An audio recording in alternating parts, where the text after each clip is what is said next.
Un jour, Stéphane est arrivé et il m'a dit « Delph, j'ai une proposition, qu'est-ce que tu dirais d'arriver au Liban, à l'ESA ?»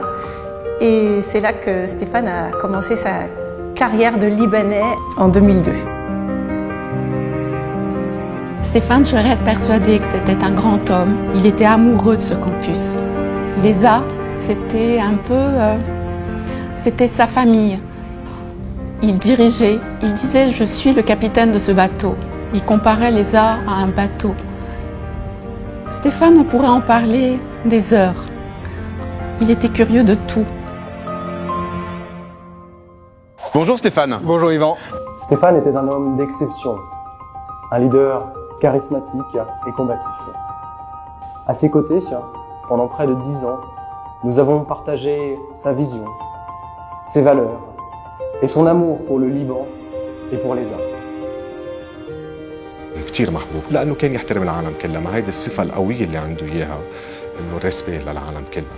يعني بمجرد ما تشوف انت شخص عم يتسمع لك، عم يحترمك الماكسيموم، بتتعلق فيه ديريكت. وهيدا الشيء اللي بيعلقك بشخصيته. كان كثير c'était quelqu'un de vraiment droit. Il avait confiance. Son principal atout, c'est ça. Si je devais lui dire quelque chose, je lui dirais merci pour tout. Parce qu'il n'y a pas eu un moment que je regrette.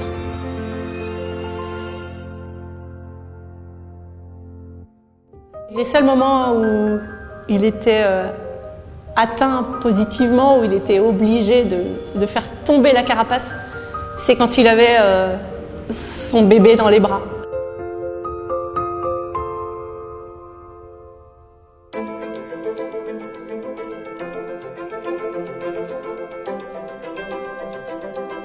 Stéphane Altani, un homme d'exception, un homme généreux, brillant. Cet homme a fait énormément pour l'amitié franco-libanaise. C'était un ami. Et je pense qu'aujourd'hui, c'est nous, ses amis, ses proches, ses collaborateurs, nous devons les continuer, ces projets. Et je suis sûre que Stéphane, où il est aujourd'hui, dans une autre vie, je suis sûre qu'il a déjà entamé, tel que je le connais, de nouveaux projets. Et je suis certaine qu'il court toujours après le temps.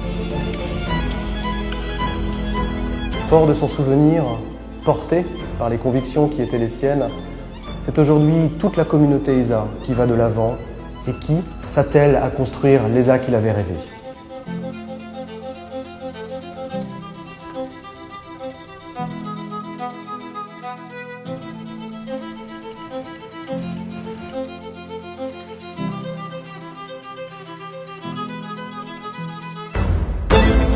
Les Libanais ont le sens de l'entrepreneuriat dans le sang, je dirais.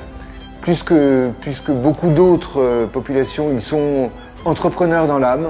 Et on le voit dans la diaspora libanaise, qui est constituée d'entrepreneurs qui, par définition, sont là où les autres ne sont pas. Et ils y sont en premier.